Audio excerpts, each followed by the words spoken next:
1 টাকায় এখন একটি চকলেটও পাওয়া যায় না, সেখানে 1 টাকার জন্য 15টি মানুষ রীতিমতো আগুনের সাথে যুদ্ধ করছে।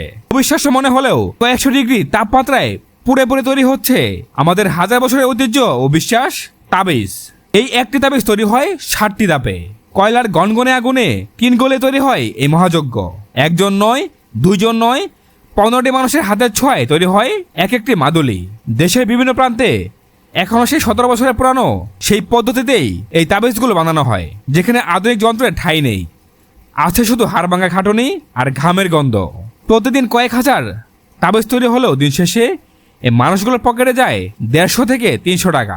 বাজারের অক্তিমূল্যের এই যুগে এই 1 টাকার কারিগররা কি স্রেফ জীবিকা নির্বাহ করছেন, নাকি এক অদম্য মায়ায় আগলে রেখেছেন বাপদাদা সেই শিল্পকে? কয়লার আগুনে পুড়ে যে তাবিজ অন্যের বিপদ কাটায়, সেই কারিগরের জীবনের অভাব কিভাবে কাটবে? 1 টাকার এই অবিশ্বাস্য জীবনের সংগ্রামের গল্পটা পৌঁছে দিন সবার কাছে।